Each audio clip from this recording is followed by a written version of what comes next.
They were found dead on Monday near a campground, and police now say they were asphyxiated. Court documents indicate that their little wrists were zip-tied by their father. If this is not a criminal investigation now, I'd be totally surprised.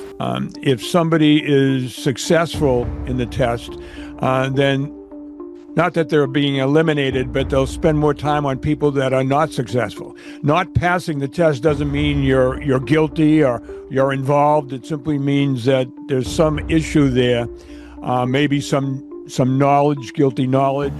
May 2nd, 2025, 6-year-old Lily Sullivan and 4-year-old Jack Sullivan disappear in rural Nova Scotia. May 30th, 2025, 3 Decker sisters vanish in Washington state. 2 cases, separated by just 28 days and thousands of miles, but connected by such chilling parallels that experts are beginning to talk about a disturbing trend that could change our understanding of child disappearances across North America.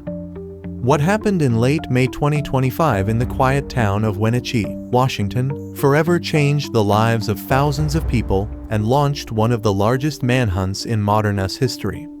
3 little girls, 3 sisters, disappeared during a routine visit with their father and never came home again.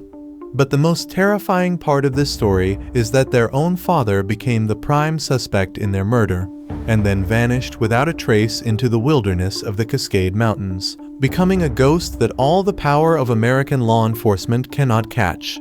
This is my little sister Olivia, and we are in the horror. Let me show you around. Tell them your name. My name is Evie. This is Olivia, my baby sister. Look, And that big pile of hair is Evie, or just that face? the face. And What face? The face that's chunky or the face that is small? the face that's big. What you'll learn today will force you to reconsider everything you thought about family safety, and will open your eyes to the chilling connections between the most high-profile child disappearance cases in North America. For those who can't tear themselves away from the case of 6-year-old Lily and 4-year-old Jack Sullivan's disappearance in Nova Scotia, that mysterious case that still keeps all of Canada on edge and grows more shocking with each day as new details emerge from hidden sources.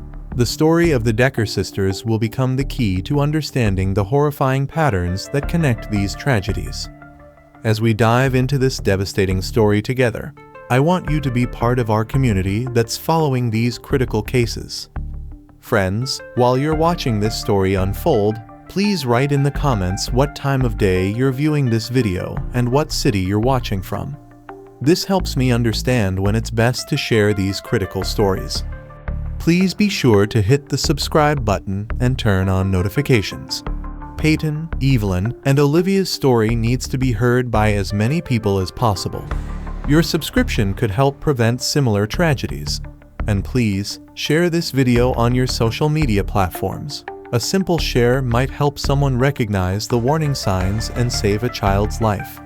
Also, don't forget to check out other videos on our channel that expose these horrifying cases that shake entire nations. While you're watching this unfold, the RCMP has just confirmed conducting polygraph tests in the Sullivan case, a detail they've been hiding for over a month. The children's stepfather, Daniel Martel, publicly stated that he passed the test with results in his favor, but then why did the children's mother block him on social media and leave for her relatives? Why did investigators collect hundreds of hours of video recordings from surveillance cameras on a neighbor's property? And most chilling, why are forensic experts saying that the case is no longer a search operation but has become a criminal investigation? What if I told you that Lily and Jack's disappearance on May 2nd, 2025, and the Decker sisters' tragedy on May 30th isn't just a coincidence? What if these cases are connected by much darker threads than they appear? Insiders report completely classified information that could blow public opinion wide open. Many unexplained facts remain in the Sullivan case. The children were absent from school for a full 48 hours before they disappeared, but were spotted in public with family members the day before they went missing. Where exactly and with whom, police refuse to say. Why is the exact location of this video classified? Every new detail from the Decker case forces us to reconsider and rethink everything we knew about the Sullivan case. This is the story of 9-year-old Peyton, 8-year-old Evelyn, and 5-year-old Olivia Decker. A story about how love can turn into obsession, how mental health issues can go unnoticed until it's too late, and how one person with military training can challenge the entire law enforcement system. 9-year-old Peyton Decker was a true leader among her peers. In 3rd grade at Lincoln Elementary School, she stood out not only for her athletic abilities, but also for her kindness to those around her. Peyton was the girl who always cheered the loudest for her team and supported other children. She had recently run her first 100-meter dash and dreamed of getting a guitar for her birthday, an instrument her grandfather had already bought for her. 8-year-old Evelyn was in 2nd grade and was the complete opposite of her older sister, energetic and mischievous. She loved to dance and performed with the Fabulous Feet Dance Rockstars team. But most of all, Evelyn took pride in her role as the fierce protector of her younger sister Olivia. Wherever Olivia was, Evelyn was always nearby, ready to stand up for her. 5-year-old Olivia, the youngest of the sisters, was in kindergarten and was the kind of child who just radiated joy. She always had a smile on her face and was a sweet friend to everyone around her. Her grandfather had recently given her a drum set that she adored, and neighbors often saw her playing the instrument with delight. All 3 girls attended Lincoln Elementary School and were active participants in various after-school activities. They performed on stage with theater groups, danced at local studios, and played sports. Their laughter, curiosity, and spirit left a mark on the hearts of everyone who knew them. The girls lived with their biological mother, Whitney Decker, who worked 2 jobs and attended college to provide a better life for her daughters. She enrolled the girls in sports and dance and often took them on trips to places like Disneyland. Neighbors described Whitney as the perfect mother who devoted her entire life to her children. Their father, 32-year-old Travis Decker, served in the U.S. Army for 8 years as an infantryman and was deployed overseas to Afghanistan during his service. He trained as an airborne paratrooper who earned his Elite Ranger tab, meaning he possessed elite wilderness survival and evasion skills, skills that would later make him one of the most dangerous fugitives in America. Travis also currently had a pending disciplinary charge from the National Guard for missing monthly drills. In November 2022, after 7 years of marriage, Travis's wife Whitney filed for divorce, though he had actually moved out of the family home the previous month. After the divorce was finalized in March 2023, Travis was granted alternate weekend custody of the children. At first, everything went smoothly. There were no reports of problems or complaints about mistreatment of the girls. However, by the following year, Whitney began to worry about her ex-husband. According to her, Travis was now homeless and becoming increasingly unstable.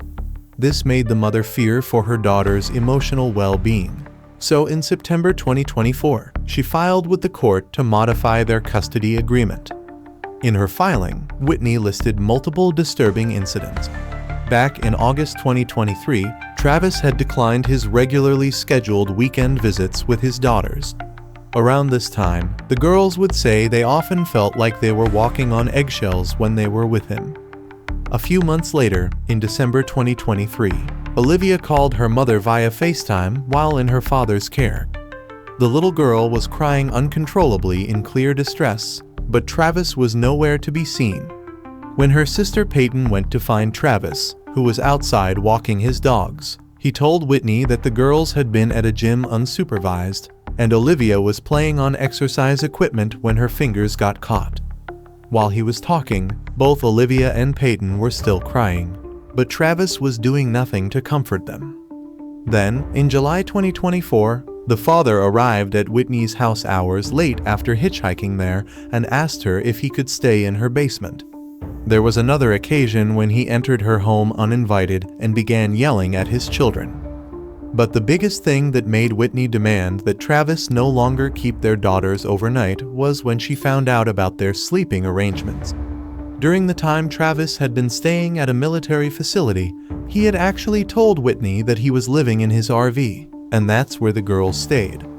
But the mother later found out that Peyton, Evelyn, and Olivia had actually been sleeping on mattresses in the facility, surrounded by dozens of strange men. Whitney wrote in her legal filing, "I do not want to keep Travis from the girls at all. To the contrary, I have bent over backwards to facilitate that relationship. But I cannot have our girls staying in what is essentially a homeless shelter at times, unsupervised, with dozens of strange men."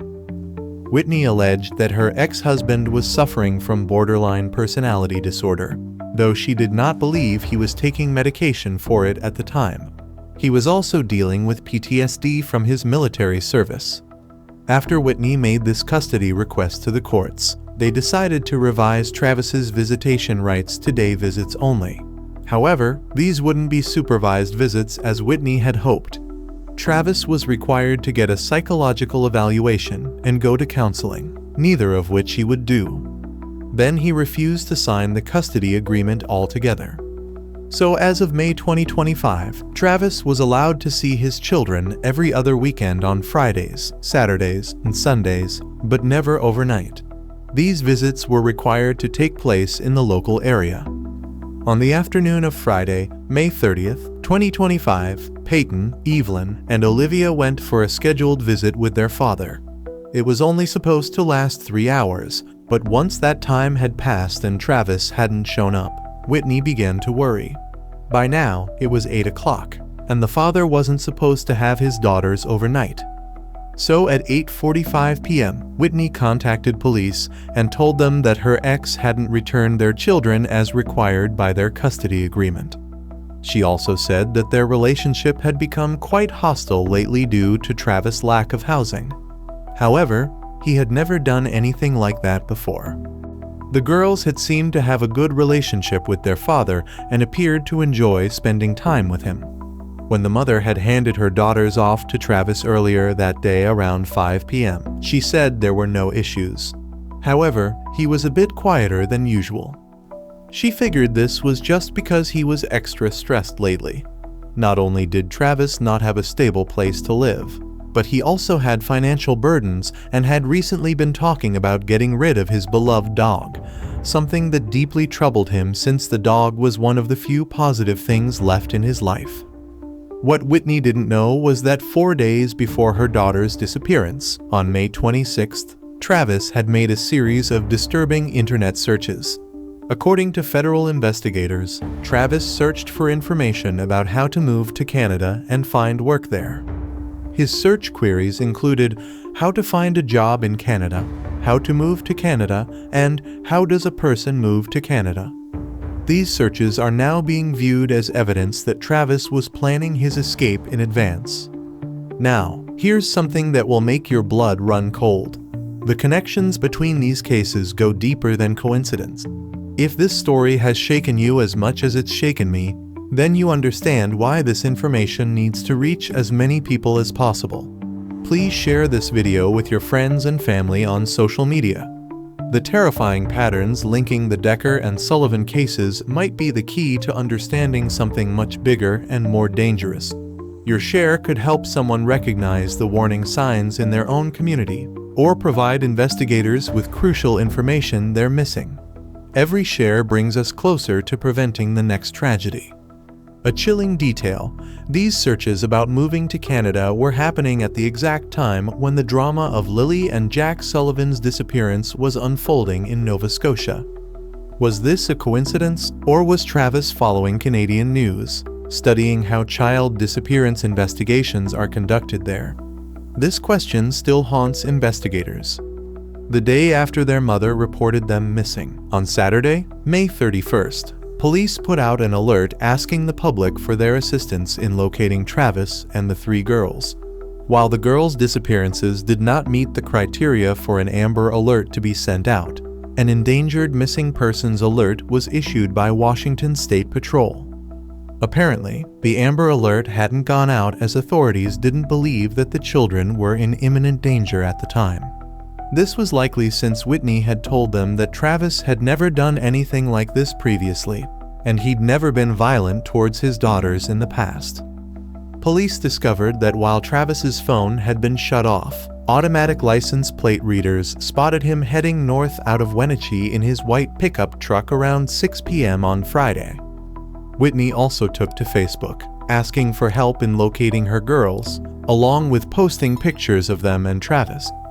Then, she made a heartbreaking appeal through the media, in which she said, "I just want the girls back, home safe and sound. That is the most important thing to me. I am concerned about the safety and well-being of my girls and their dad. This is an unimaginable situation. I am pleading for everyone to look out for them." Whitney additionally stated that she had never had any problems with her ex before when he had the children, and she had never thought that his battles with his mental health would make him dangerous. She said, "Travis has really struggled since he left the military, and his mental health can be hard sometimes. He is impulsive, and he loves his children very much." In interviews with local media, Whitney suggested that Travis might have taken the children on an unscheduled camping trip. She thought he might have headed up into the mountains to a secluded area with running water and a nice campfire, the kind of place he preferred. Whitney didn't know, but she wondered if his truck broke down or if his phone died. He's never done anything like this before.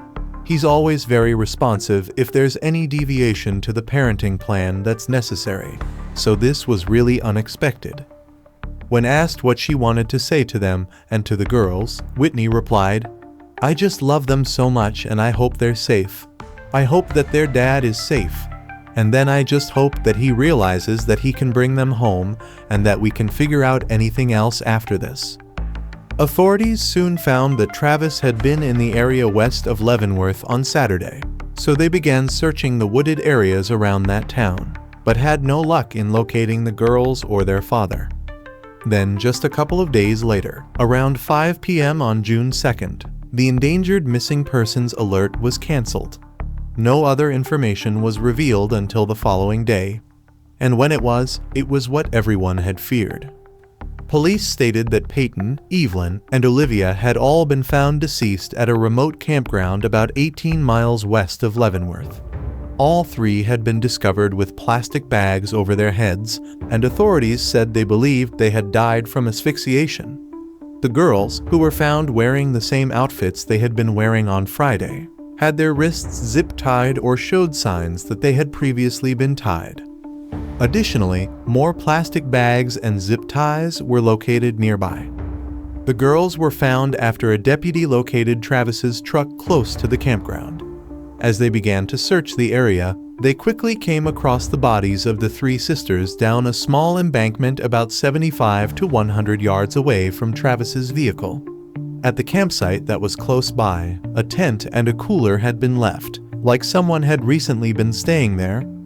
Inside Travis's truck, officers found blankets, car seats, and a wallet. Then, on the tailgate of that truck, 2 bloody handprints were located, which were later confirmed to belong to an adult. However, Travis himself was nowhere to be seen. What happened to Travis's beloved dog during this tragedy adds another disturbing layer to the story. Investigators later discovered that Travis had brought his dog with him on this final trip. The dog was found alive near the campsite, apparently abandoned when Travis fled on foot into the wilderness. The animal was turned over to the Humane Society for care, a heartbreaking reminder that even Travis's most cherished companion was left behind as he disappeared into the mountains. As we continue following this ongoing manhunt, I need your help to stay updated on every development. If you followed this story this far, I need you to do something important right now. Click the subscribe button and turn on all notifications. The manhunt for Travis Decker is still ongoing, and there may be critical updates at any moment. Your subscription ensures you'll be among the first to know when he's finally caught, or if new evidence emerges that could change everything we think we know about these cases. This story isn't over, and neither is our coverage of it. Just hours before the girls' bodies had been located, their father had been charged with custodial interference. But once his daughters were found, this was upgraded to 3 counts of first-degree murder and 3 counts of first-degree kidnapping. investigators discovered that Travis had driven to the campground on the night of May 29th, the day before he picked up his daughters. Then, he had returned the following day with his children. His phone had also pinged in that area on Saturday, May 31st, confirming his presence there during the crucial time period. SWAT teams and federal agencies, including Homeland Security and the U.S. Forest Service, quickly descended on the area, and they began to search for 32-year-old Travis Decker. Travis Decker is described as being 5 feet 8 inches tall, weighs 190 pounds, and has black hair and brown eyes. He was last seen wearing a light-colored shirt and dark shorts. He has not yet been located, and anyone who sees him or knows his whereabouts is urged to immediately call 911. He is considered to be armed and dangerous. The hunt for Travis has since expanded, and a $20,000 reward is being offered for any information leading to his arrest. Police have shut down public access to popular hiking and camping areas in the mountains near where the girls were found. These areas are normally so popular that you have to win a lottery just to get a permit to camp there. Local authorities are also telling people who have cabins or live in remote areas to keep their doors locked, including on sheds and outbuildings, and keep those outside lights on. In addition to his military training, Travis was also an experienced outdoorsman who had gone to mountain survival school. This makes the search for him extremely challenging. His own father has publicly stated that Travis has been known to live off the grid for as long as 2.5 months at a time. The large-scale search for Decker has grown to involve state, local, and federal law enforcement agencies. Governor Bob Ferguson announced he was using emergency funds and ordering Washington National Guard resources to support the search, including helicopter transportation for law enforcement. More than 100 officers from federal, state, and local agencies are actively involved in the manhunt in an intensive search effort that includes aerial surveillance, tracking dogs, and wilderness patrols. The U.S. Marshals Service has activated its elite rapidly advancing manhunt program in the urgent search for Travis Decker. This program is designed to expedite the capture of violent fugitives through real-time intelligence coordination and rapid deployment of specialized teams. On June 11, 2025, authorities received valuable information from a group of hikers who reported that they saw a lone hiker in a wilderness area who appeared to be ill-prepared for trail and weather conditions and appeared to be avoiding others. Tracking teams immediately acted upon the information and spotted a lone, off-trail hiker from a helicopter who ran from sight as the helicopter passed. Authorities believe they have tracked the person they believe to be Travis Decker to a mountain pass area. On Monday, June 10th, investigators announced that blood samples taken from the campsite came back positive for belonging to a male, while another sample was not human blood. They also confirmed recovering some of Decker's personal belongings from the area. At a press conference on Wednesday, June 11th, Sheriff Mike Morrison said that the search efforts are entering a new phase as physical resources from local law enforcement begin to scale back. Clearly, we understand that our investigation has evolved and it has matured, and with that comes a change in situation, which is going to come a change in tactics. You will see a change in our tactics as we proceed forward. You will not see the amount of resources that we have had out there, but you are seeing a different element of our approach as we continue to track down Travis, following leads and making it very clear that every single day Travis is out there, he's going to have to aim for perfection. He's not going to be able to make a mistake, because all we need is one mistake and one day to go in our favor, and he's going to be in our custody. We're not going to go away, we're not going to rest, and we're going to make sure we find you. You will be brought to justice. Those young ladies deserve it. While active local police search teams will be reduced, officials said the investigation is intensifying. US Marshals are launching an advanced manhunt program to help track Decker across difficult terrain. Morrison said the sheriff's office is shifting resources toward building a criminal case to ensure Decker can be prosecuted when captured. The killings of the 3 sisters, remembered by loved ones and in their community as beacons of light and joy, have deeply impacted Wenatchee and touched the hearts of parents across the country. Family friend Amy Edwards created a fundraising campaign to support funeral expenses and legal costs. As of mid-June, donations have exceeded $1.2 million. Whitney is living every mother's worst nightmare.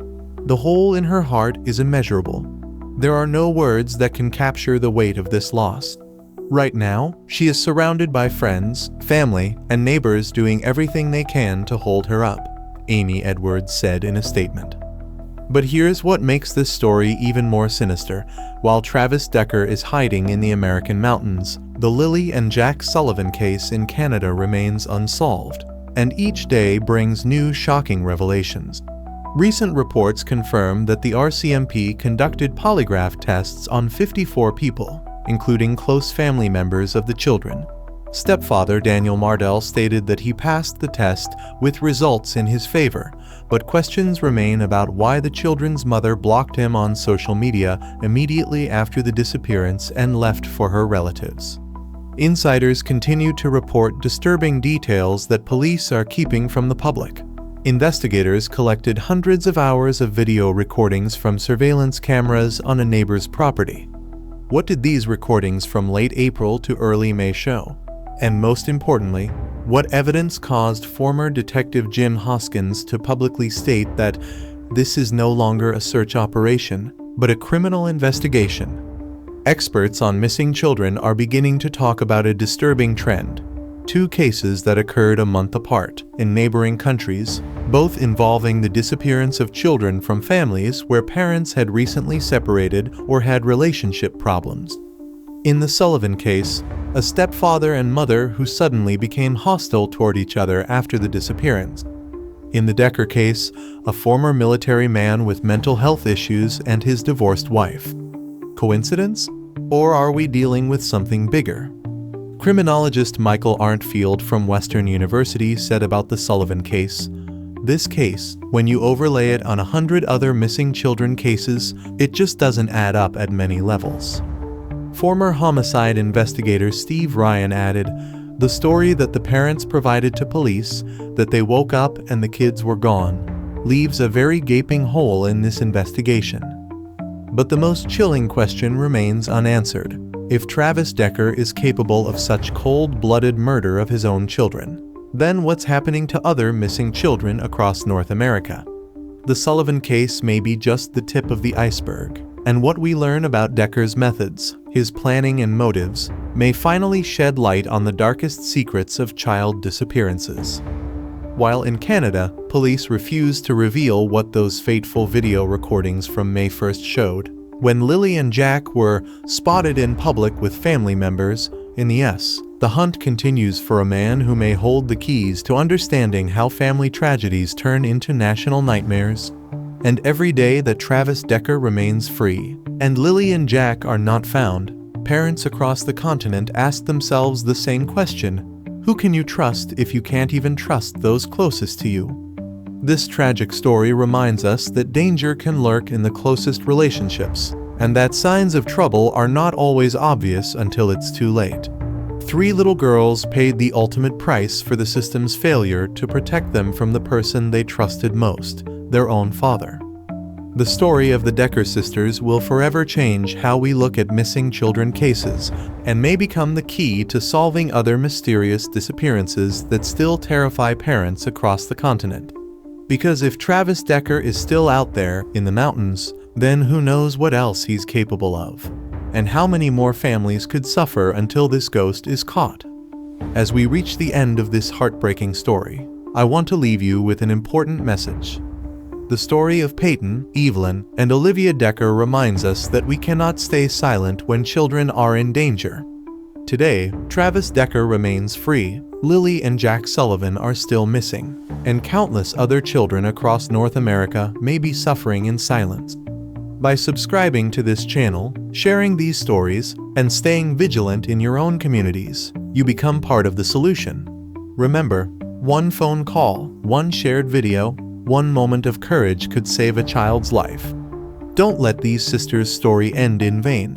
Subscribe, share, and never stop watching for the warning signs, because somewhere out there, another child might be depending on us to notice, to care, and to act.